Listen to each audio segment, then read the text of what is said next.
Hello students, कैसे हैं आप लोग। कैरियर मंत्रा मेंटर्स क्लासेस में आपका स्वागत है। आज हम लोग इलेक्ट्रोस्टैटिक्स से कुछ ऑब्जेक्टिव क्वेश्चन लिए हैं जो बोर्ड के लिए इम्पोर्टेंट क्वेश्चन है।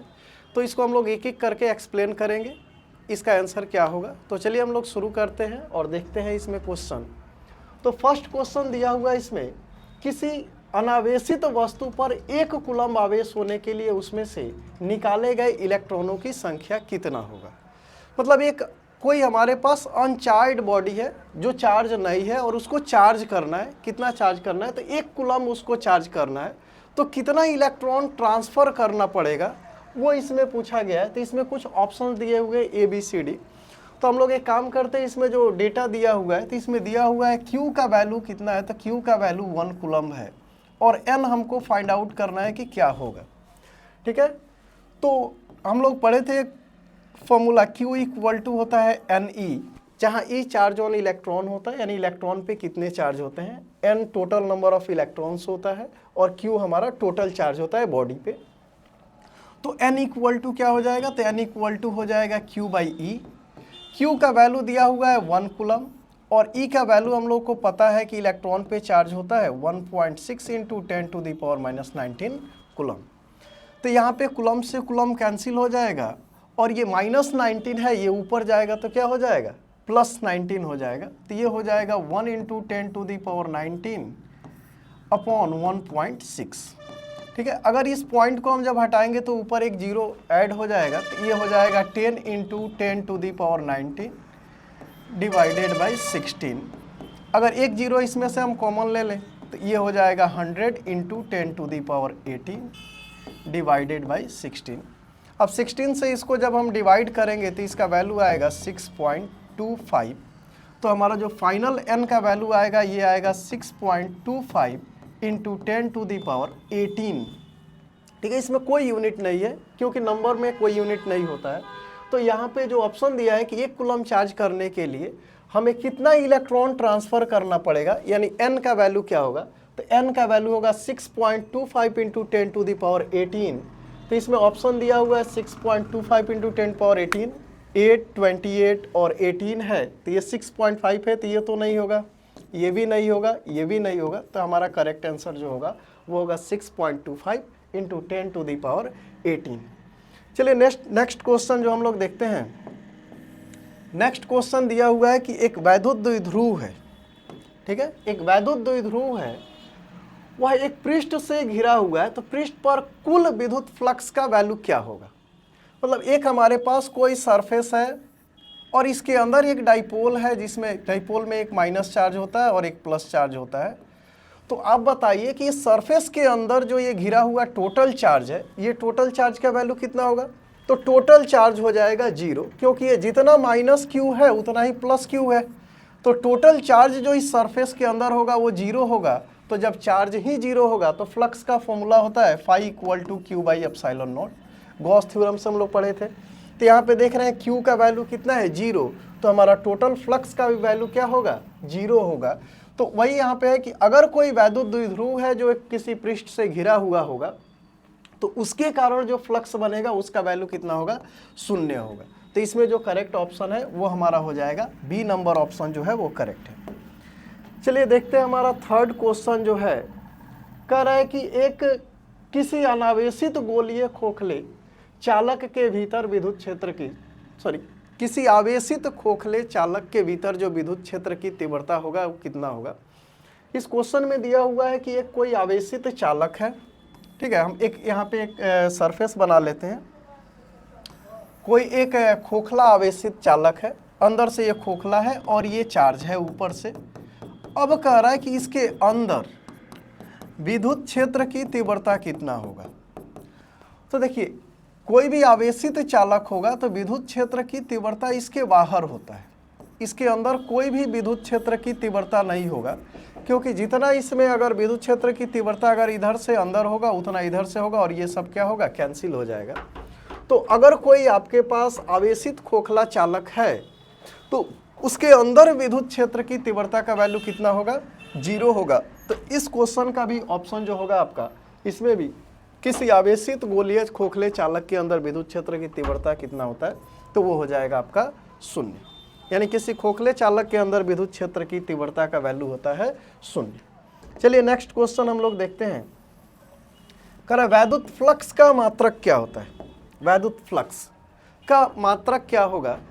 तो वैद्युत फ्लक्स का हम लोग को फॉर्मूला पता है कि फाई इक्वल टू होता है, वैद्युत फ्लक्स होता है phi equal to E A cos theta, E A cos theta.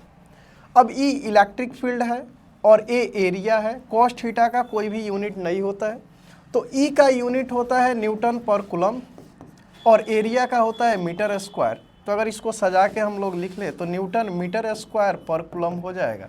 क्या इसमें कोई ऐसा ऑप्शन है न्यूटन मीटर स्क्वायर पर कूलम। तो न्यूटन मीटर स्क्वायर पर कूलम ये हमारा जो होगा वैद्युत फ्लक्स का ये करेक्ट ऑप्शन हो जाएगा। ठीक है, चलिए नेक्स्ट क्वेश्चन हम लोग देखते हैं और क्वेश्चन है कि आवेश का मात्रक क्या होता है। ये एक डायरेक्ट क्वेश्चन है जो पूछा जा सकता है, आवेश का मात्रक। अब इसमें भी ना बहुत सारा क्वेश्चन पूछा जा सकता है, जैसे आवेश का एसआई मात्रक क्या है, इसका सीजीएस मात्रक क्या है। तो यहाँ पे आवेश का मात्रक अगर दिया हुआ है तो एसआई यूनिट का हम लोग बात करते हैं और एसआई जो आवेश का एसआई मात्रक होता है वो होगा आपका कूलम। आवेश को हम लोग कूलम में मेजर करते हैं, तो आवेश का जो मात्रक होगा वो हो जाएगा कूलम। यहाँ पे जो करेक्ट ऑप्शन है वो हमारा डी नंबर हो जाएगा।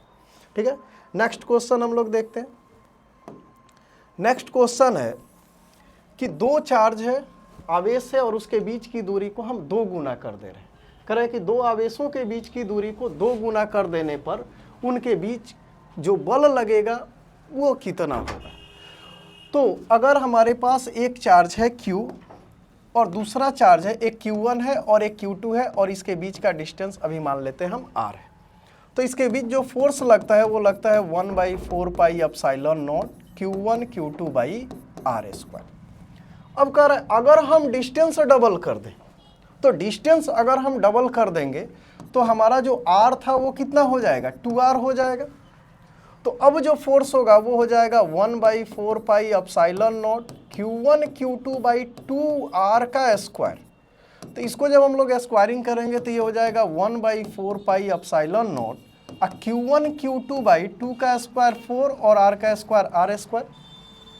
अच्छा ध्यान से देखिएगा, 1/4 pi epsilon not Q1 Q2 by R square F है, तो इसके जगह पे हम लोग क्या लिख सकते हैं, F लिख सकते हैं और बाई क्या है 4। यानी इसमें जो ऑप्शन होगा अगर हम डबल करेंगे, डिस्टेंस को अगर हम डबल कर देंगे, दो आवेश के बीच की दूरी को अगर हम डबल कर देंगे तो उसके बीच जो फोर्स लग रहा है वो फोर्स 4 गुना कम हो जाएगा। यानी पहले जो फोर्स लग रहा था उसके 4 गुना कम हो जाएगा। पहले फोर्स F लग रहा था तो अब फोर्स जो लगेगा F/4 लगेगा, यानी वो 1/4 हो जाएगा। यानी यहाँ पे जो ऑप्शन है 2 गुना, आधा, 4 गुना, चौथाई, तो ये आपका कितना हो जाएगा, चौथाई हो जाएगा। अगर दूरी हम 2 गुना करेंगे तो फोर्स जो हमारा होगा वो चौथाई हो जाएगा, मतलब 2 का स्क्वायर कर देंगे उतने टाइम्स डिक्रीज कर जाएगा। अगर हम आधा करते तो उसका स्क्वायरिंग कर देते उतना बढ़ जाता। तो यहाँ पे जो ऑप्शन है इस क्वेश्चन का ये हमारा करेक्ट ऑप्शन हो जाएगा डी नंबर। चलिए नेक्स्ट क्वेश्चन हम लोग देखते हैं। ये भी क्वेश्चन जो है हमारा एक कांस्टेंट वैल्यू है। कह रहा है मुक्त आकाश की परावैद्युतता का वैल्यू क्या होता है। मुक्त आकाश, इसको हम लोग एप्सिलॉन नॉट से डिनोट करते हैं और एप्सिलॉन नॉट का वैल्यू आप लोगों को याद भी होगा। एप्सिलॉन नॉट का वैल्यू जो होता है 8.85 × 10⁻⁻12 फैराड मीटर यूनिवर्स होता है। ठीक है, ये एप्सिलॉन नॉट का वैल्यू है, यह एक कांस्टेंट वैल्यू है। तो इसमें कहीं ऑप्शन दिख रहा है फैराड मीटर यूनिवर्स। अब देखिए यहाँ पे भी है फैराड मीटर यूनिवर्स, ये +12 है, +12 है, तो ये नहीं होगा। 8.85 × 10⁻⁻12 फैराड मीटर यूनिवर्स, ये वाला करेक्ट ऑप्शन होगा। यहाँ पे 12 है, फैराड मीटर में है, यहाँ पे भी ये है 8.85 × 10⁻⁻12, लेकिन यहाँ पे जो यूनिट है ना ये चेंज कर दिया है, फैराड मीटर यूनिवर्स होगा। तो आपको वैल्यू के साथ साथ यूनिट पे भी ध्यान रखना है कि कौन सा यूनिट है जो करेक्ट है। तो हमारा जो ऑप्शन होगा यहाँ पे 8.85 × 10⁻⁻12 फैराड मीटर यूनिवर्स होगा। बाकी का ये सारा ऑप्शन जो है वो गलत है। चलिए नेक्स्ट क्वेश्चन है, विद्युत क्षेत्र की तीव्रता का बीमा क्या होगा। और बीमा निकालना, बीमा याद करना एक मुश्किल काम होता है सबसे ज़्यादा। तो बीमा निकालने का सबसे आसान तरीका यही है कि हम लोग बीमा को निकालेंगे, फॉर्मूला से उसको हम लोग निकालेंगे, ड्राइव करेंगे। तो आप बताइए विद्युत क्षेत्र की तीव्रता जो होता है उसका फॉर्मूला क्या है। तो E = होता है F/Q। Force per unit charge, यानी प्रति एकांक आवेश पर लगने वाले बल को तीव्रता कहते हैं। तो F बाई क्यू होता है E। अब देखिए F इक्वल टू होता है M में और चार्ज हमारा Q है। अब इसका डायमेंशन हम लोग याद रख सकते हैं, इसका हम आसानी से लिख सकते हैं। मास का डायमेंशन होता है M और त्वरण एक्सेलरेशन है इसका होता है LT के पावर -2 और ये चार्ज है और चार्ज का डायमेंशन क्या होता है AT। अब इसको अगर हम ऊपर भेज देंगे तो ये M है, L T के पावर -2 है और ये T ऊपर जाएगा तो ये T के पावर -1 और A ऊपर जाएगा तो हो जाएगा A के पावर -1। तो यहाँ पे जो होगा M L T के पावर -3 और A के पावर -1। क्या इसमें कोई ऐसा ऑप्शन है जिसमें दिया हुआ है M L T के पावर -3 A के पावर -1? तो M L T के पावर -3 A के पावर -1, इसमें जो ऑप्शन हमारा है करेक्ट ऑप्शन होगा बी। विद्युत क्षेत्र की तीव्रता का बीमा जो होगा हमारा वो क्या होगा M L T के पावर -3 A के पावर -1। ये जब भी क्वेश्चन आता है तो कभी ये क्वेश्चन पूछेगा तो ऐसे ही पूछा जा सकता है कि विद्युत क्षेत्र की तीव्रता को परिभाषित करें, इसके मात्रक और बीमा को लिखें। ठीक है, तो यहाँ पे एक 2 नंबर का भी क्वेश्चन बन सकता है, 1 नंबर का ऑब्जेक्टिव क्वेश्चन भी ये बन सकता है। इसमें तीव्रता का मात्रक भी पूछा जा सकता है या इसका बीमा पूछा जा सकता है। तो इस क्वेश्चन को थोड़ा सा ध्यान से देख लीजिएगा। ठीक है, चलिए नेक्स्ट क्वेश्चन हम लोग देखते हैं। यहाँ पे जो नेक्स्ट क्वेश्चन है कि साबुन के बुलबुले को जब आवेशित किया जाता है तो उसकी त्रिज्या पर क्या प्रभाव पड़ेगा, बढ़ेगा, घटेगा, अपरिवर्तित रहेगा या शून्य हो जाएगा। मान लेते हैं हमारे पास एक बुलबुला है साबुन का और इसको हम चार्ज कर रहे हैं, या तो आप पॉजिटिव चार्ज कर सकते हैं या तो इसको नेगेटिव चार्ज कर सकते हैं। चलिए हम लोग मान लेते हैं इसको पॉजिटिव चार्ज किया जा रहा है। तो अब होगा क्या कि जैसे ही इसको हम चार्ज करेंगे तो सेम चार्ज के बीच तो विकर्षण बल लगता है, सब आवेश सेम है तो इसके बीच विकर्षण बल रहेगा और सभी आवेश दूर जाएंगे एक दूसरे से।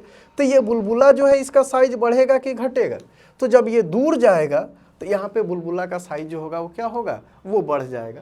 तो अगर कहा जाए कि साबुन के बुलबुले को जब आवेशित किया जाता है तो उसका त्रिज्या, यानी जब इसका साइज बढ़ेगा तो इसका रेडियस भी क्या हो जाएगा, बढ़ जाएगा, तो त्रिज्या भी क्या होगा, बढ़ेगा। तो इसमें ऑप्शन दिया हुआ है बढ़ता है, घटता है, अपरिवर्तित रहता है या शून्य हो जाता है। तो इसमें जो ऑप्शन है ए नंबर ऑप्शन हमारा करेक्ट है कि जैसे ही आवेशित करेंगे तो उसका त्रिज्या बढ़ जाएगा।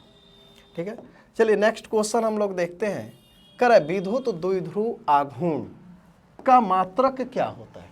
विद्युत द्विध्रुव आघूर्ण जो है इसका मात्रक क्या है? तो विद्युत द्विध्रुव आप पढ़े होंगे कि अगर समान परिमाण के 2 विपरीत आवेश, एक -q है एक +q है और इसके बीच का दूरी बहुत कम हो, तो वो दूरी हम लोग कितना लेके चलते हैं, 2l। तो इसको हम लोग बोलते हैं विद्युत द्विध्रुव। अब पूछा है कि आघूर्ण का मात्रक क्या है, तो सबसे पहले हमको आघूर्ण पता होना चाहिए कि क्या होता है।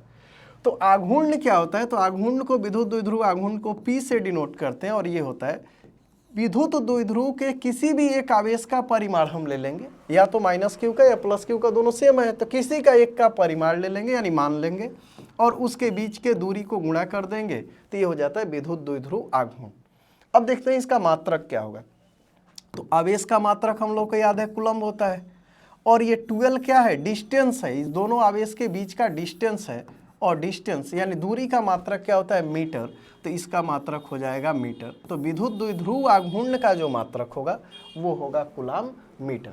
तो यहाँ पे दिया हुआ है कूलम्ब मीटर यूनिवर्स, ये नहीं होगा, मीटर कूलम्ब यूनिवर्स ये भी नहीं होगा, कूलम्ब मीटर, ये वाला जो ऑप्शन है सी नंबर, ये हमारा करेक्ट ऑप्शन है। ठीक है, चलिए एक और क्वेश्चन हम लोग देखते हैं।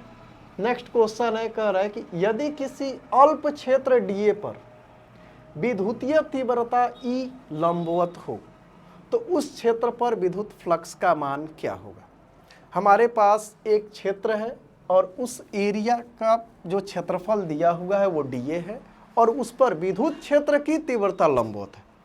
तो फ्लक्स का तो फॉर्मूला होता है फाई इक्वल टू क्या होता है, EA cos थीटा या EDA, d phi equal to होता है EDA cos थीटा।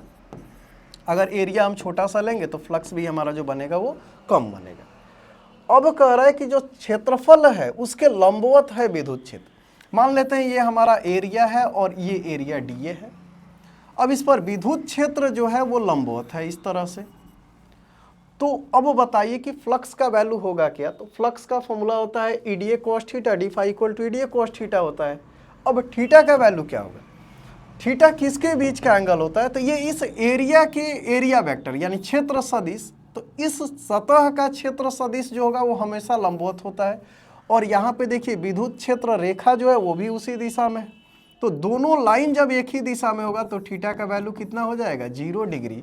और यहाँ पे जैसे ही हम 0 डिग्री रखेंगे तो डी फाई का वैल्यू क्या हो जाएगा, E D A cos 0 degree, और कॉस 0 डिग्री का वैल्यू होता है 1। तो यहाँ पे जो फ्लक्स बनेगा वो कितना बन जाएगा, ई डी ए। तो यहाँ पे ऑप्शन दिया हुआ है E D A cos theta, E D A sine theta और 0। तो यहाँ पे जो होगा हमारा वो क्या होगा, ई डी ए। कुछ लोग इसमें कंफ्यूज ये होते हैं कि एरिया डी ए दिया हुआ है, विद्युत क्षेत्र की तीव्रता ई दिया होता है, और वो ना फ्लक्स का फॉर्मूला याद करके जाते हैं। डी फाई इक्वल टू होता है E D A cos theta, या फाई इक्वल टू, अगर हम फाई के टर्म में बोले तो फाई इक्वल टू हो जाएगा ई ए कॉस थीटा। जब हमारा एरिया ज़्यादा होगा तो फ्लक्स भी ज़्यादा होगा, और एरिया छोटा सा होगा तो फ्लक्स भी कम होगा। अब वो ना एंगल नहीं ध्यान दे पाते हैं, और एंगल पे ही ये पूरा खेल है। यहाँ पे कह रहा है कि जो सतह है उसके लंबवत है विद्युत क्षेत्र रेखा, और लंबवत है यानी इस सतह के क्षेत्र सदिश के दिशा में, और दोनों के बीच का एंगल ये थीटा होता है।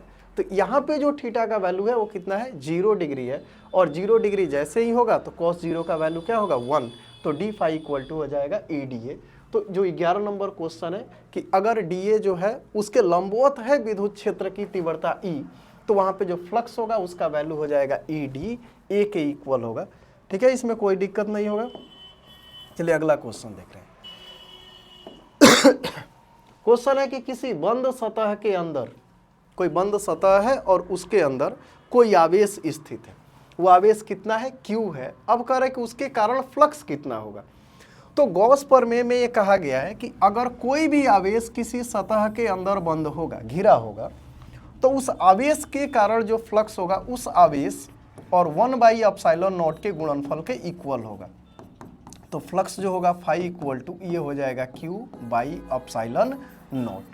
तो यहाँ पे कोई ऑप्शन होगा शायद, Q/π ये नहीं होगा, ε0/Q ये भी नहीं होगा, Q/ε0 ये जो ऑप्शन है कि अगर कोई भी आवेश, अब कभी कभी कह देता है ना कि एकांक आवेश बंद सतह के अंदर घिरा हुआ है तो फ्लक्स क्या होगा। तो एकांक आवेश है तो Q का वैल्यू 1 हो जाएगा बाई ε0। तो ये ε0 ऊपर जाएगा तो क्या हो जाएगा, ε0 का इनवर्स।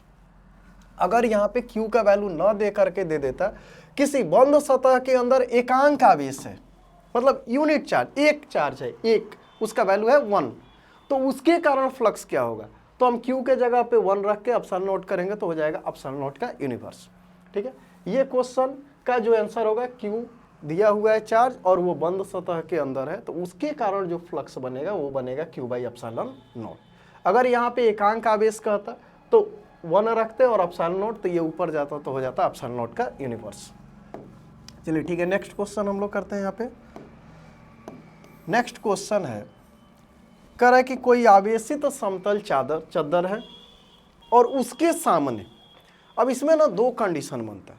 एक कहता है कि अनंत आवेशित समतल चद्दर है, ठीक है, उसके कारण, तो अगर ये आवेशित चद्दर होता और इसके कारण कहता तो विद्युत क्षेत्र इधर भी होता और इधर भी होता। तो इसके लिए जो फॉर्मूला होता है E का, वो होता है E = σ/2ε0। ठीक है, लेकिन यहाँ पे कह रहा है कि कोई आवेशित समतल चद्दर है, उसके सामने बताना है। तो सामने हम एक ही साइड बताएंगे, सामने विद्युत क्षेत्र की तीव्रता कितना होगा। तो सामने जब निकालते हैं ना तो ये होता है E = σ/ε0। ये एक अच्छा डेरिवेशन क्वेश्चन भी है, गॉस प्रमेय का एप्लीकेशन है, उसी बेसिस पे क्वेश्चन पूछा जाता है कि सामने, अगर सामने कह देगा तो σ/ε0, अगर आवेशित समतल चद्दर के कारण कहता तो हो जाता σ/2ε0, क्योंकि दोनों तरफ होगा। तो ये चीज का आप ध्यान रखिएगा, σ क्या हो जाएगा, ε0। चलिए नेक्स्ट क्वेश्चन है एक और, करे कोई आवेशित अनंत लंबा चालक तार है, उसके निकट किसी बिंदु पर विद्युत क्षेत्र की तीव्रता का मान क्या होगा। ये भी गॉस थ्योरम जब हम लोग पढ़े थे तो उसी में एप्लीकेशन है कि कोई तार है और ये आवेशित है। ठीक है, कोई तार है और ये आवेशित है, ठीक है, अनंत लंबाई का है, और हम लंबाई मान लेंगे कि इसका लंबाई जो है वो कितना है, वो लंबाई हमारा L है। तो इसके कारण जो विद्युत क्षेत्र की तीव्रता होता है, तो इसका फॉर्मूला होता है E इक्वल टू होता है lambda by 2 pi epsilon not R। ये अगर इसको हम ऐसे भी लिखना चाहें तो हम लिख सकते हैं 1/4 पाई एप्सिलॉन नॉट, लेकिन यहाँ पे ऊपर 2 से मल्टीप्लाई करेंगे तो 2 लैम्डा बाई क्या हो जाएगा R। तो E equal to 1/4 pi epsilon naught 2 lambda by R, क्योंकि 2 से ये कटेगा तो ये 2 ही हो जाएगा। तो ऐसे ही बोल सकते हैं lambda by 2 pi epsilon not R, या इसको हम डायरेक्ट लिख सकते हैं lambda by 2 pi epsilon not R। तो 1/4 के टर्म में देगा तो ध्यान रखना है कि 2 लैम्डा होगा ऊपर, और अगर इसके टर्म में नहीं देगा तो lambda by 2 pi epsilon not R दिया हुआ रहता है। तो यहाँ पे जो ऑप्शन दिया हुआ है उसमें दिया हुआ है lambda by 2 pi epsilon not R। तो ये वाला जो ऑप्शन है हम लोग का करेक्ट होगा। अच्छा, ये तब करेक्ट होता है अगर यहाँ पे 2 कर देता है, क्योंकि 2 से ये कटता तो 2 हो जाता, तो lambda by 2 pi epsilon not R। ठीक है, तो यहाँ पे ये ध्यान रखना है कि जब अगर 4 पाई एप्सिलॉन नॉट देगा तो ऊपर 2 लैम्डा होगा, और जब 2 देगा तो ऊपर हमारा क्या होगा, सिंगल लैम्डा होगा। तो इसका जो करेक्ट ऑप्शन होगा ये हो जाएगा lambda by 2 pi epsilon not R। ये भी गॉस थ्योरम का एप्लीकेशन है, और एप्लीकेशन का डायरेक्ट ये उसका जो डेरिवेशन है उसका फाइनल ये आंसर है, तो ये आप देख लीजिएगा। चलिए नेक्स्ट क्वेश्चन है हमारे पास, कह रहा है कि P आघूर्ण का एक विद्युत द्विध्रुव है, यानी एक विद्युत द्विध्रुव है और उसका द्विध्रुव आघूर्ण का वैल्यू क्या है, P है, और उसको एक समान विद्युत क्षेत्र में E में रखा गया है। कोई कोण बनाता है तो उस पर बल आघूर्ण का मान होगा, यानी एक समान विद्युत क्षेत्र है और इसका वैल्यू कितना है, E दिया हुआ है वेक्टर के फॉर्म में, और इसमें एक कोई द्विध्रुव स्थित है जिसमें -q प्लस q चार्ज होगा, और इसका जो विद्युत द्विध्रुव आघूर्ण होता है उसका वैल्यू होता है P। अब कह रहा है कि अगर विद्युत द्विध्रुव आघूर्ण P वाला कोई द्विध्रुव है जो एक समान विद्युत क्षेत्र में है, तो उस पर जो बल युग्म आघूर्ण होगा उसको टॉर्क बोलते हैं। उसको टॉर्क भी बोला जा सकता है, या बल आघूर्ण भी बोला जा सकता है, या इसको हम लोग टॉर्क भी बोलते हैं। ठीक है, इसको टाउ से डिनोट करते हैं, और ये होता है PE साइन थीटा, अगर हम इसको स्केलर फॉर्म में लिखेंगे तो। लेकिन जैसे ही अगर वेक्टर फॉर्म में लिखेंगे तो ये हो जाएगा वेक्टर टाउ इक्वल टू हो जाएगा P क्रॉस E। चूँकि यहाँ पे हम लोग पढ़े एक formula A cross B equal to होता है AB sine theta. A cross B equal to क्या होता है, AB साइन थीटा। तो P cross E equal to क्या हो जाएगा, P साइन थीटा। तो या तो ये इस फॉर्म में भी दिया जा सकता है, या तो वेक्टर के फॉर्म में भी दिया जा सकता है। तो हम लोग चेक कर लेंगे कौन से फॉर्म में दिया है। तो यहाँ पे ये वेक्टर के फॉर्म में दिया हुआ है, तो हम देख लेंगे इसमें P क्रॉस E है कहीं पे, तो यहाँ पे है P क्रॉस E। यानी अगर कोई द्विध्रुव है जिसका आघूर्ण P है और उसको एक समान विद्युत क्षेत्र में रखेंगे, तो जो बल युग्म आघूर्ण लगेगा या बल युग्म या टॉर्क लगेगा वो कितना होगा, P क्रॉस E के इक्वल होगा। तो ये ऑप्शन करेक्ट है। चलिए नेक्स्ट क्वेश्चन हम लोग देखते हैं। अब कह रहा है कि P आघूर्ण वाला कोई द्विध्रुव है। फिर सेम क्वेश्चन है, लेकिन इस बार इस क्वेश्चन में चेंज ये किया गया है कि कितना कोण होगा, ठीक है, अधिकतम उस पे बल युग्म आघूर्ण लगे, मैक्सिमम टॉर्क के लिए कोण कितना होना चाहिए। तो आप सीधे फॉर्मूला याद रखो, टाउ इक्वल टू होता है P साइन थीटा। अब आप देख लीजिए कि साइन थीटा का वैल्यू मैक्सिमम जहां होगा वहीं पे टॉर्क का वैल्यू भी क्या होगा, मैक्सिमम होगा, और साइन थीटा का वैल्यू मैक्सिमम होता है 90 डिग्री पे। तो यहाँ पे जो हो जाएगा PE साइन 90 डिग्री, और 90 डिग्री पे साइन थीटा का वैल्यू मैक्सिमम होगा तो टॉर्क का वैल्यू भी क्या होगा, मैक्सिमम होगा। तो इसमें पूछा गया एंगल कितना होगा, तो एंगल होगा हमारा 90 डिग्री, ठीक है, तब मैक्सिमम टॉर्क लगेगा। या अगर पूछता कि मैक्सिमम टॉर्क कितना लगेगा, तो वहाँ पे हमको खुद थीटा 90 डिग्री रख के सोचना होता है, और वहाँ पे जो मैक्सिमम टॉर्क लगता है उसका वैल्यू कितना होता है, PE के इक्वल होता है। तो ये क्वेश्चन जो है कि P आघूर्ण वाला कोई द्विध्रुव है, उस पर अधिकतम बल युग्म आघूर्ण यानी टॉर्क कब लगेगा, तो E और P के बीच का जो कोण होगा वो कितना होगा, मैक्सिमम 90 डिग्री होगा, तभी वहाँ पे टॉर्क मैक्सिमम लगेगा। अगर उससे कम होगा तो टॉर्क का वैल्यू कम लगेगा। तो इसका जो ऑप्शन है वो B नंबर है, करेक्ट। चलिए नेक्स्ट क्वेश्चन है, कह रहा है दो वैद्युत क्षेत्र रेखाएं एक दूसरे को किस कोण पर काटती हैं। बहुत अच्छा क्वेश्चन है ये, और इसका ना आप जब विद्युत क्षेत्र रेखा पढ़े होंगे उसमें आप उसमें प्रॉपर्टी में पढ़े होंगे कि विद्युत क्षेत्र रेखाएं एक दूसरे को नहीं काटती हैं, लेकिन इसमें ना जानबूझ के ये पूछता है किस कोण पर काटती हैं। अब कुछ लोग क्या करते हैं, मैक्सिमम लोग ये करेंगे कि कहीं ना कहीं तो काटेगा, तो वो ना ये वाला ऑप्शन छोड़ करके इसमें से कोई एक ऑप्शन चूज करेंगे और वो पढ़े रहते हैं कि विद्युत क्षेत्र रेखाएं जो होती है ना वो आवेशित सतह के लंबवत होती है, 90 डिग्री पे होती है, और उनके दिमाग में ये बात आ जाता है कि यहाँ पे शायद ये 90 डिग्री वाला ऑप्शन हो जाएगा। लेकिन आपको ध्यान रखना है कि विद्युत क्षेत्र रेखाएं जो होती हैं, दो विद्युत क्षेत्र रेखाएं, वो एक दूसरे को कभी भी नहीं काटती हैं। तो इसमें से ना तो 90 डिग्री होगा, ना 45 डिग्री होगा और ना ही 30 डिग्री होगा। यहाँ पे क्या होगा, नहीं काटती। तो इस तरह का अगर क्वेश्चन पूछे ना तो आपको थोड़ा सा ध्यान रखना है, कह रहे किस कोण पर काटती हैं।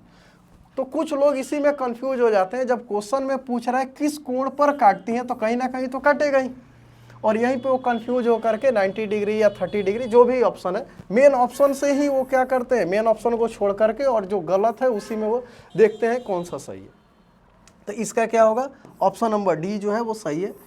विद्युत क्षेत्र रेखाएं एक दूसरे को नहीं काटती हैं, वो कभी भी नहीं काट सकती हैं। ठीक है, चलिए नेक्स्ट क्वेश्चन है कि यदि किसी निकाय को धन आवेशित किया जाता है तो उसके द्रव्यमान पर क्या प्रभाव पड़ेगा, उसका द्रव्यमान बढ़ेगा घटेगा। तो आपको ध्यान रखना है कि कोई बॉडी चार्ज कब होता है। मान लेते हैं हमारे पास एक बॉडी है और इसको पॉजिटिव चार्ज करना है। ठीक है, अभी ये पेन है और इस पे जितने प्रोटॉन्स हैं उतने ही इस पे इलेक्ट्रॉन्स हैं। अब इसको पॉजिटिव चार्ज करना है तो हमको क्या करना पड़ेगा, क्योंकि जितने इस पे प्लस है उतने ही इस पे क्या है, माइनस भी है, इलेक्ट्रॉन्स भी है, उतने ही इसमें इलेक्ट्रॉन्स हैं। और जितना प्लस है उतना माइनस है, तो टोटल चार्ज इस पे जो है, टोटल चार्ज वो तो अभी 0 है। अब इसको करना है पॉजिटिव चार्ज, तो हमको क्या करना पड़ेगा, इसमें से इलेक्ट्रॉन को रिमूव करना पड़ेगा, निकालना पड़ेगा। तो जब इलेक्ट्रॉन को हम निकालेंगे तब ये बॉडी पॉजिटिव चार्ज होगा, और जब निकालेंगे तो इसमें से कुछ ना कुछ तो मास कम होगा ना। तो यहाँ पे क्वेश्चन है कि जब किसी निकाय को धन आवेशित किया जाता है तो उसके द्रव्यमान पर क्या प्रभाव पड़ता है। तो जब किसी भी निकाय को हम लोग धन आवेशित करेंगे, पॉजिटिव चार्ज करेंगे, तो उसमें से हमको इलेक्ट्रॉन निकालना पड़ेगा, और निकालेंगे तो उसका द्रव्यमान क्या होगा, कम होगा। तो यहाँ पे क्या दिया है, बढ़ेगा घटेगा, नियत रहेगा, अपरिवर्तित रहेगा, तो वहाँ पे हो जाएगा उसके द्रव्यमान में कमी होगा। लेकिन अगर कहता निगेटिव चार्ज कर रहे हैं, उसको ऋण आवेशित किया जा रहा है, तो हमको इलेक्ट्रॉन देना पड़ता है, तो इलेक्ट्रॉन देते तो उसका मास क्या हो जाता, बढ़ जाता। तो जब ऋण आवेशित करेंगे तो उसका मास क्या होगा, इंक्रीज हो जाएगा, मास इंक्रीज हो जाएगा। ठीक है, माइनस करेंगे तो, और जब उसको पॉजिटिव चार्ज करेंगे तो उसका मास क्या हो जाएगा, डिक्रीज हो जाएगा, यानी उसका द्रव्यमान कम हो जाएगा। तो इसमें आप ध्यान दीजिएगा कि अगर उसको हम पॉजिटिव चार्ज करेंगे, धन आवेशित करेंगे, तो उसका द्रव्यमान क्या होगा, घटेगा। ठीक है, चलिए नेक्स्ट क्वेश्चन देखते हैं हम लोग। क्वेश्चन है कि विद्युत आवेश का क्वांटम ESU मात्रक में होता है। तो सबसे पहले तो ये आपको पता होना चाहिए कि 1 कूलम चार्ज का वैल्यू ESU में कितना होता है। तो 1 कूलम चार्ज का वैल्यू होता है 3 × 10⁹ ESU। इसको बोलते हैं हम लोग इलेक्ट्रोस्टैटिक यूनिट चार्ज। तो 1 कूलम चार्ज इतना है। अब कह रहा है कि क्वांटम E का मान जो है, ठीक है, विद्युत आवेश का एक क्वांटम है और उसका मान ESU में कितना होगा। क्वांटम का मतलब होता है कि जो प्रोटॉन पे चार्ज होता है या इलेक्ट्रॉन पे जो चार्ज होता है। तो आप बताइए एक प्रोटॉन पे या एक इलेक्ट्रॉन पे जो चार्ज होता है वो कितना होता है। तो एक प्रोटॉन या इलेक्ट्रॉन पे जो चार्ज होता है वो होता है 1.6 × 10⁻⁻19 कूलम। ठीक है, अच्छा 1 कूलम ही इतना है। तो अगर हम 2 कूलम पूछते कि ESU में कितना होता है, तो आप क्या करते, 2 × 3 × 10⁻9 ESU कर देते। अगर हम बोलते कि 3 कूलम कितने ESU के इक्वल होगा, तो आप 3 से इसको मल्टीप्लाई कर देते। अगर हम पूछते 4 कूलम कितना होगा, तो आप इसको 4 से मल्टीप्लाई कर देते। अब कह रहा है कि विद्युत आवेश के क्वांटम का मान ESU में कितना होगा। क्वांटम का मतलब इलेक्ट्रॉन पे या प्रोटॉन पे चार्ज जो है उसका मान ESU में कितना होगा। तो इसको हम लोग करने के लिए क्या करेंगे, तो इसको हम लोग 3 × 10⁻9 से मल्टीप्लाई कर देंगे। तो इसका जो वैल्यू होगा ये हो जाएगा 1.6 × 10⁻19 इंटू 3 × 10⁻9 ESU के इक्वल होगा। और जब इसको हम मल्टीप्लाई करेंगे तो ये कितना होगा, 4.8 × 10⁻19 है और ये 9 है, तो ये माइनस होगा इसमें से, तो क्या हो जाएगा, -10 ESU के इक्वल होगा। तो अब यहाँ पे है कि विद्युत आवेश का क्वांटम का ESU में मात्रक में कितना होगा मान, तो इसका मान होगा 4.8 इंटू 10⁻⁻10 ESU के इक्वल होगा। तो यहाँ पे 4.7, ठीक है, 1.6, 2.99 है, ये है। तो यहाँ पे 4.7 जो है वो इसके आसपास है, तो ये हमारा ऑप्शन जो है वो करेक्ट हो जाएगा।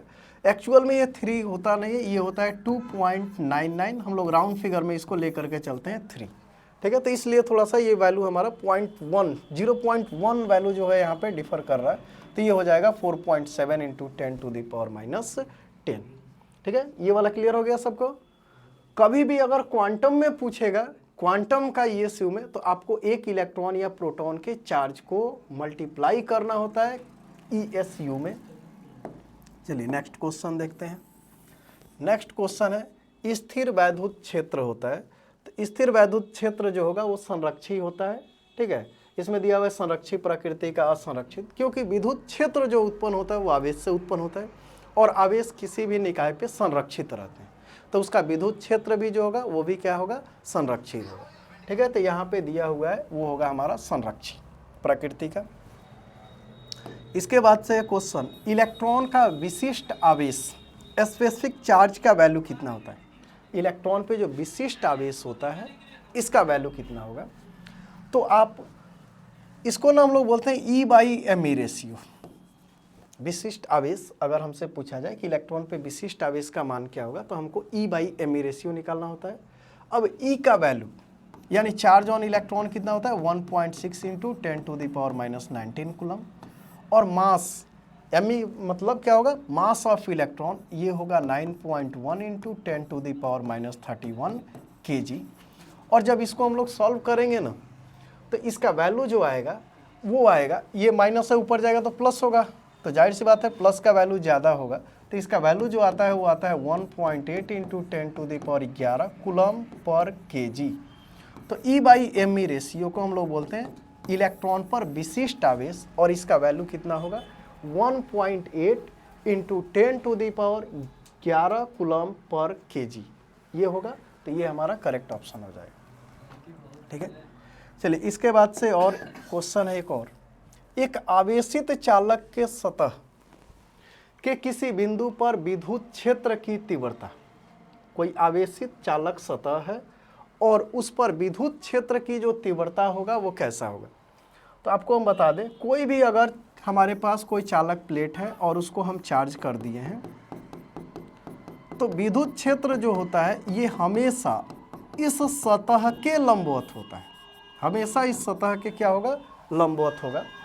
तो एक आवेशित चालक के सतह के किसी बिंदु पर विद्युत क्षेत्र की तीव्रता जो होता है वो हमेशा सतह के लंबवत होता है, ठीक है। शून्य होता है, ये नहीं होगा।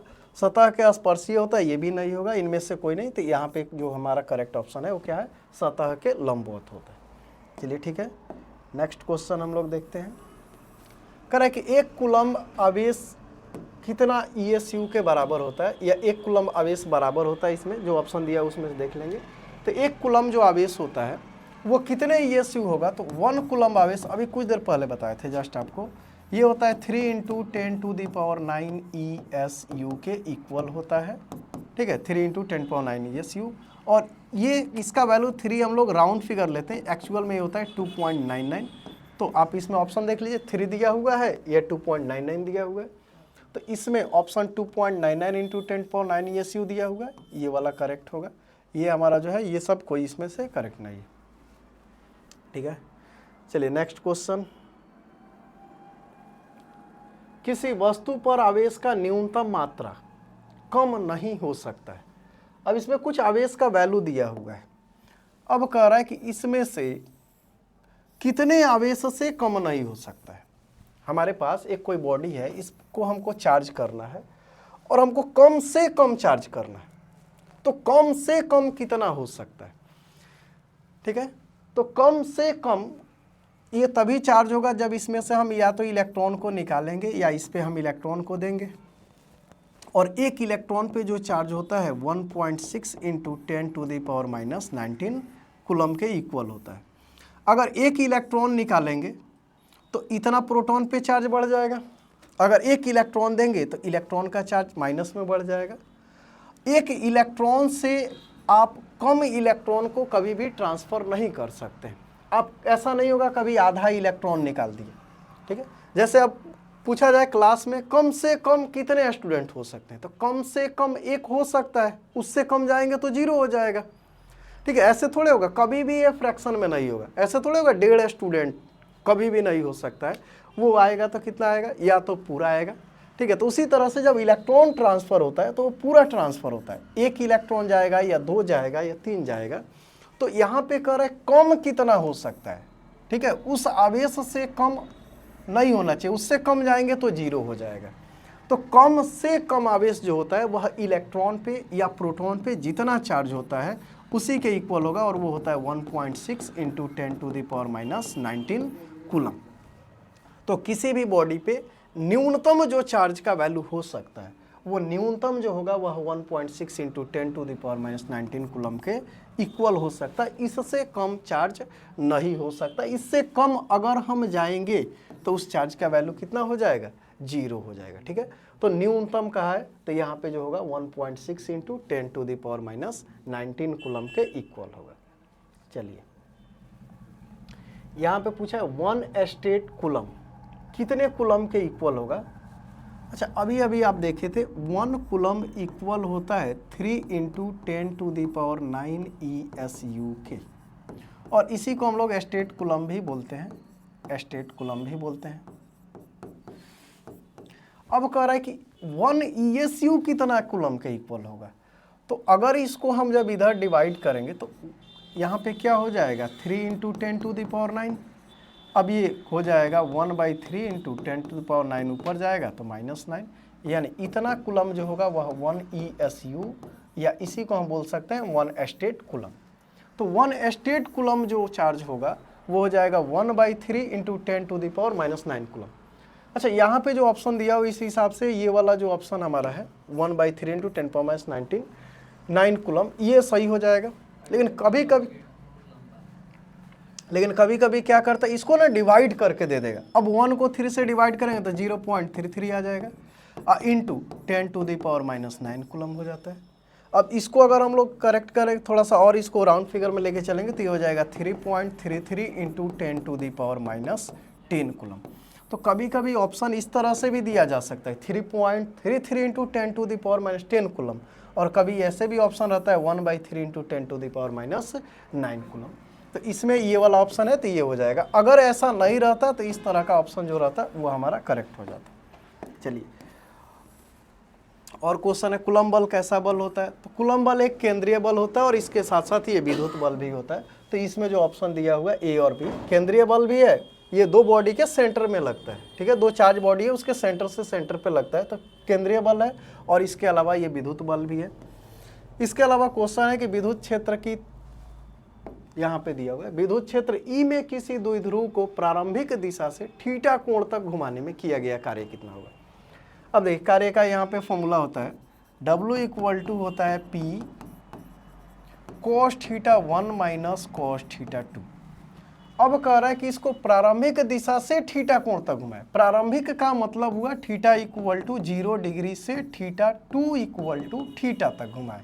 तो W = हमारा हो जाएगा PE × cos 0 degree minus cos theta, तो ये हो जाएगा PE, और cos 0 का वैल्यू 1 तो हो जाएगा 1 - cos थीटा। तो यहाँ पे W जो होगा वो हो जाएगा PE × 1 - cos थीटा। तो दिया हुआ है W = PE × 1 - cos थीटा। तो अगर थीटा तक लेके जाएंगे तो PE × 1 - cos थीटा होगा, ठीक है। अब अगर यहाँ पे कह देता है कि हम लोग 30 डिग्री से 60 डिग्री तक, तो θ1 के जगह पे 30 और θ2 के जगह पे 60 डिग्री लेकर के चलते हैं। चलिए नेक्स्ट क्वेश्चन देखते हैं। कह रहा है किसी द्विध्रुव को एक समान विद्युत क्षेत्र में रखा गया है, तो उस पर परिणामी विद्युतीय बल यानी फाइनल जो रिजल्टेंट फोर्स लग रहा है उसका वैल्यू कितना होगा। अब इसको ना आप थोड़ा सा समझ लीजिए। यहाँ पे एक विद्युत क्षेत्र है और इसका वैल्यू कितना है, तो इसका वैल्यू है E, और इसमें हम एक डाइपोल रखे हुए हैं, यानी इसमें एक माइनस चार्ज है प्लस Q चार्ज है। अब इस पे कह रहा है कि फाइनल जो रिजल्टेंट फोर्स होगा वो कितना होगा। अब देखिए E के वजह से, E का फॉर्मूला होता है F/Q, तो F इक्वल टू हो जाएगा Q इंटू ई।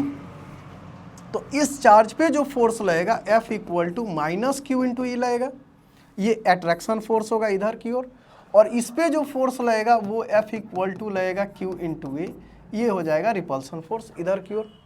अब ध्यान से देखिए, जितना फोर्स इधर लग रहा है उसी के अपोजिट उतना फोर्स दूसरे डायरेक्शन में लग रहा है। अब इस दोनों को अगर हम ऐड कर देंगे तो माइनस क्यू इंटू ई टोटल, ठीक है, एफ रिजल्टेंट का अगर हम बात करें तो ये हो जाएगा माइनस क्यू इंटू ई और प्लस क्यू इंटू ई, तो ये कितना हो जाएगा 0। क्योंकि जब भी हम लोग फोर्स का बात करेंगे तो फोर्स 0 होगा, क्योंकि इसके वजह से टॉर्क होगा, एक रोटेटिंग फोर्स लगता है तो इसमें टॉर्क उत्पन्न हो सकता है, फोर्स का वैल्यू कितना होगा 0। तो एक समान विद्युत क्षेत्र में अगर कोई द्विध्रुव रखा हुआ होगा तो उस पे जो फोर्स लगेगा उसका वैल्यू कितना होगा 0। तो कह रहा हमेशा शून्य, कभी शून्य नहीं, द्विध्रुव के क्षमता पे निर्भर करता है और इनमें से कोई नहीं, तो यहाँ पे क्या हो जाएगा हमेशा शून्य लगेगा। किसी चालक की विद्युत धारिता का व्यंजक क्या होता है? तो किसी चालक पर दिए गए आवेश और उसके कारण उत्पन्न विभव के अनुपात को धारिता कहते हैं, यानी C इक्वल टू होता है Q/V। तो C इक्वल टू आपका क्या हो जाएगा Q/V। तो ये आपका चालक की धारिता जो है उसका फॉर्मूला होगा C इक्वल टू Q/V। चलिए नेक्स्ट क्वेश्चन देखते हैं। संधारित्र की धारिता, ठीक है, अभी फॉर्मूला लिखे थे, C इक्वल टू होता है Q/V। अब इसका मात्रक क्या होगा? तो चार्ज का तो यूनिट होता है कूलम और इसका होता है वोल्ट, ठीक है, तो कूलम पर वोल्ट हो जाएगा, या इसको हम लोग बोलते हैं फैराड। कूलम पर वोल्ट को क्या बोलते हैं? फैराड, F से डिनोट करते हैं। तो कूलम पर वोल्ट अगर नहीं है तो यहाँ पे जो ऑप्शन होगा वो क्या हो जाएगा? फैराड हो जाएगा। चलिए नेक्स्ट क्वेश्चन, धारिता का बीमा। अच्छा क्वेश्चन है ये। अब इसका ना बीमा निकालना या याद करना सबसे मुश्किल काम है। कभी भी बीमा है तो आप एक काम करिए, उसका फॉर्मूला याद रखिए, फॉर्मूला को सिंप्लीफाई कर लीजिए और उसका छोटे जब टर्म में आ जाएगा तब आप डायमेंशन रखना। MLT ये ना कुछ ऐसे डेटा है जो आप याद रख सकते हैं, छोटा छोटा याद रख सकते हैं, बड़े वाले का आप डायमेंशन नहीं याद रख सकते। तो देखिए फिर फॉर्मूला लिख रहे हैं, C इक्वल टू होगा Q/V। Q चार्ज है और V इक्वल टू होता है W/Q। इसका वैल्यू हम लिख दिए W/Q। अब क्या होगा, ये Q ऊपर जाएगा तो हो जाएगा Q²/W, ठीक है, Q चार्ज है और W हमारा है कार्य, वर्क। अब इसका फिर से हम लोग लिखेंगे तो Q² और W होता है फोर्स इंटू डिस्प्लेसमेंट, यानी बल गुणे विस्थापन। और इसको तोड़ लेते हैं, Q² और बल क्या होता है? M into A into S। अब इतना का ना डायमेंशन हम लोग याद रख सकते हैं, छोटा छोटा है इसको याद रख सकते हैं, लेकिन इस पूरे का C का याद रखना मुश्किल है। एक काम करते हैं, Q का रखते हैं, चार्ज का होता है डायमेंशन AT का स्क्वायर हो गया, मास का होता है M, A है इसका होता है LT के पावर -2 और S डिस्प्लेसमेंट है तो इसका होता है लेंथ। तो इसको आप सजा देंगे तो ये हो जाएगा A² T² M L into L² और T के पावर -2। अब सब ऊपर भेजेंगे, M ऊपर जाएगा तो M के पावर -1, यहाँ पे L ऊपर जाएगा तो L के पावर -2, T माइनस में ऊपर जाएगा तो प्लस होगा, तो पहले से 2 है और 2 जाएगा तो T के पावर हो जाएगा 4 और A के पावर 2।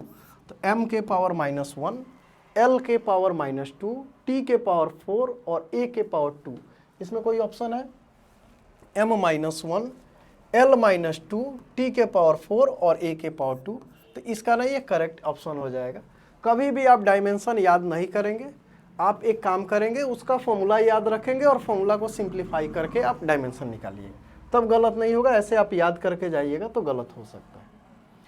अगला क्वेश्चन है यहाँ पे, किसी संधारित्र की स्थितिज ऊर्जा, किसी संधारित्र की स्थितिज ऊर्जा का व्यंजक क्या होता है? तो कोई संधारित्र है उसका स्थितिज ऊर्जा जो होता है वो होता है 1/2 CV², या एक और फॉर्मूला होता है 1/2 Q²/C। ये दोनों स्थितिज ऊर्जा का फॉर्मूला है, आप देख लीजिएगा दोनों में से कौन ऑप्शन दिया हुआ है। Q² भाई अगर 2C दिया होगा तो वो होगा, नहीं तो 1/2 CV²। मैक्सिमम कंडीशन में ये वाला दिया जाता है तो 1/2 CV² है, ये वाला ऑप्शन आपका हो जाएगा। ठीक है, चलिए नेक्स्ट क्वेश्चन हम लोग देखते हैं।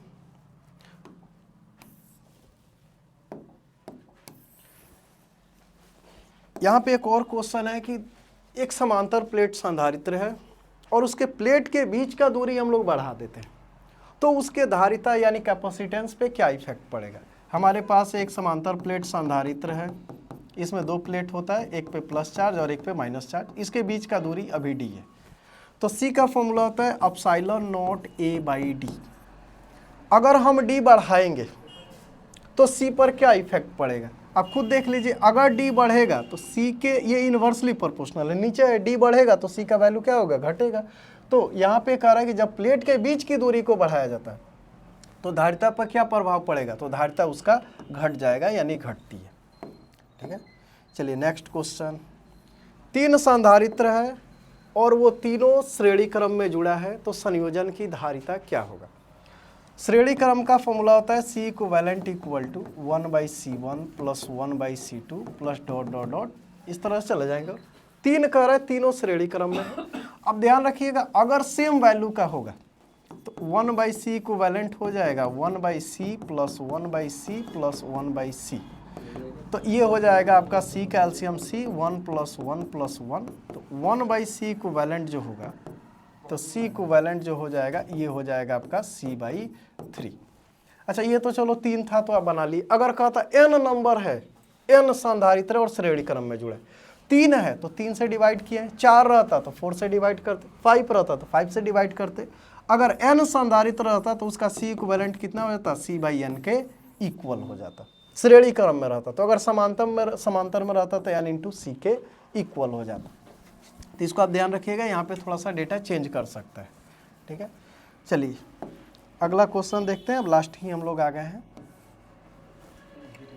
विद्युत क्षेत्र की तीव्रता E और विभव V के बीच में क्या रिलेशन है, तो ये ना E और V के बीच में रिलेशन होता है E equal to minus dy/dx या dy/dr। तो अगर x में डिस्टेंस दिया होता है dy/dx और r में दिया होगा तो E इक्वल टू होता है माइनस dy/dr। इसको हम लोग विभव प्रवणता भी बोलते हैं। जब कोई भी चीज़ दूरी के रिस्पेक्ट में बदलता है तो उसको प्रवणता बोलते हैं।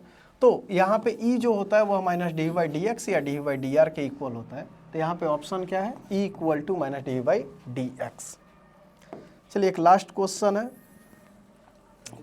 और ये बहुत ही अच्छा क्वेश्चन है। कह रहा है कि 64 बूंद है और एक का धारिता 5 माइक्रोफैराड है और सबको मिला करके एक बड़ा बूंद बनाया जा रहा है, तो उसका धारिता क्या होगा। और इसका ना मैक्सिमम लोग क्या करते हैं, आंसर रट के जाते हैं, 20 माइक्रोफैराड हो जाएगा। अगर यहाँ पे 5 नहीं करके अगर 4 माइक्रोफैराड कर देता तब तो फंस जाते। इसका ना सिंपल तरीका, एक ट्रिक है निकालने का। जितना बूंद होगा उसका क्यूब रूट निकालिएगा, तो 64 का क्यूब रूट क्या हो जाएगा 4, और एक का जो भी धारिता दिया हुआ है उसमें आप मल्टीप्लाई कर दीजिएगा तो कितना हो जाएगा ये 20 माइक्रोफैराड। अच्छा, अगर ये 4 रहता तो 64 का क्यूब रूट क्या होता है 4, और एक का धारिता है 4 तो हो जाता 16 माइक्रोफैराड। अच्छा, इसी पे अगर क्वेश्चन रहता है यहाँ पे 64 नहीं दे के 1000 बूंद कर देता, और सेम क्वेश्चन अगर ये डेटा केवल इतना ये बूंद का संख्या चेंज करता तो आपको क्या करना होता, 1000 का क्यूब रूट निकालते 10 और एक का धारिता है 5 तो हो जाता 50 माइक्रोफैराड। तो इस तरह से आप ध्यान रखिएगा। कभी अब यहाँ पे आपको डेटा चेंज कर सकता है, ठीक है, 64 देगा, नहीं तो आपको क्या कर देगा वहाँ पे 1000 बूंद कर देगा। तो आपको जितना भी संख्या दिया है बूंद का उसका क्यूब रूट निकालना है, एक के धारिता से गुणा करना है और जितना होगा वही बड़े बूंद का धारिता हो जाएगा। ठीक है, बहुत ही आसान क्वेश्चन है। अगर ट्रिक पे बनाएंगे तो, अगर फॉर्मूला बनाएंगे बहुत लंबा चौड़ा हो जाएगा ये। ठीक है, तो अब हम लोग नेक्स्ट अगले दिन करेंगे फिर से। इतना आप लोग अच्छा से इसको प्रैक्टिस कर लीजिएगा। ठीक है, तो बस आज इतना ही रहने देते हैं। धन्यवाद।